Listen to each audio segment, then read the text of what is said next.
समझिए मलमास या अधिक मास का लक्षण। ज्योतिष चंद्रिका में रेवती रमन शर्मा जी लिखते हैं कि यस्मिन चंद्रेन संक्रांति सो अधिमासो निगत्यते तत्र मंगल कार्याणि नैव कुर्यात् कदाचन। देखिए महीने जो होते हैं वो तीन तरह के होते हैं, सौर मास, चांद्रमास और नक्षत्र मास। अभी हमने पढ़ा है दिन जो है वो तीन प्रकार के होते हैं।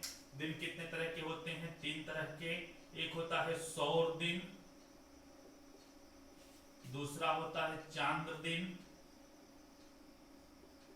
और तीसरा होता है सावन दिन। दिन जो है तीन प्रकार के हैं, सौर दिन, चांद्र दिन और सावन दिन। सौर दिन किसको कहते हैं कि चंद्रमा एक अंश एक राशि में रहता है, उसको सौर दिन कहा जाता है। एक अंश एक राशि में, राशियां जो होती हैं वो 30 अंश की होती हैं, यानी एक राशि को पार करने में चंद्रमा को, सूर्य को जितना समय लगता है उसको सौर दिन कहते हैं। सॉरी, सूर्य जो है एक राशि में एक अंश जितना देर रहता है उसको एक सौर दिन कहा जाता है। और 30 अंश की एक राशि होती है, तो पूरी एक राशि को पार करने में सूर्य को 30 दिन का समय लगता है। तो एक सौर महीना 30 अंश का होता है, यानी एक राशि में सूर्य जब एक सूर्य राशि से दूसरी राशि में प्रवेश करेगा तो उसको सौर मास कहते हैं। और एक अंश जितना देर रहेगा एक राशि में उसको एक सौर दिन कहते हैं। तो आप ऐसे कह सकते हैं कि एक सौर मास उसको कहेंगे जब सूर्य एक राशि से दूसरी राशि में प्रवेश करे। जैसे मान लीजिए सूर्य जो है वो मेष राशि में है और मेष राशि को पार करके 30 दिन बाद मेष के बाद वृष राशि में गया, तो मेष से वृष राशि में सूर्य को जाने में 1 महीने का समय लगेगा, उसको हम एक सौर मास कहेंगे। और चंद्रमास किसको कहेंगे?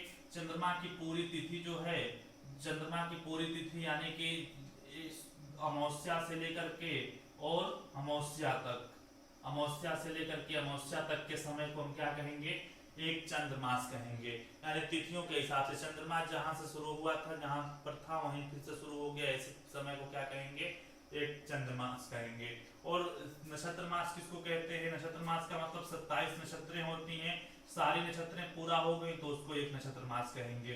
तो अधिमास का लक्षण क्या है हमको आज देखना है कि मलमास या अधिमास किसको कहते हैं। मलमास या अधिमास, अधिक मास। तो ऐसे समझिए, अधिक मास जिस महीने में सौर मास में कोई संक्रांति न हो, यानी कहने का मतलब संक्रांति उसको कहते हैं जब सूर्य एक राशि से दूसरी राशि में प्रवेश करता है, तो जिस राशि में प्रवेश करता है उसको उस राशि की संक्रांति कहा जाता है। जैसे अगर सूर्य मेष राशि से वृष राशि में प्रवेश करेगा तो इसको हम वृष संक्रांति कहेंगे। इसी तरह मकर राशि में प्रवेश करता है तो उसको मकर संक्रांति कहते हैं। तो जिस राशि में प्रवेश करता है वो संक्रांति होती है। तो जिस महीने में यानी जिस चंद्रमास में सूर्य की कोई संक्रांति न हो, यानी एक अमावस्या से लेकर के अगले अमावस्या तक जिस महीने में कोई संक्रांति न हो, सूर्य की गति ऐसी हो कि एक ही राशि में स्थिर रह जाए, 30 दिन हो जाए, फिर भी दूसरी राशि में प्रवेश न करे, तो ऐसे महीने को जिस चंद्र महीने में कोई संक्रांति न हो उस महीने को हम मलमास या अधिक मास कहते हैं। और इसमें कोई भी मंगल कार्य कभी नहीं करना चाहिए, ऐसा निर्देश है, ऐसा ज्योतिष में कहा गया है। उस महीने में कोई भी मंगल कार्य, कोई भी शुभ काम, कोई भी अच्छा काम नहीं आरंभ करना चाहिए, नहीं करना चाहिए। नैव कुर्यात् कदाचन, कभी भी नहीं करना चाहिए, ऐसा कहा।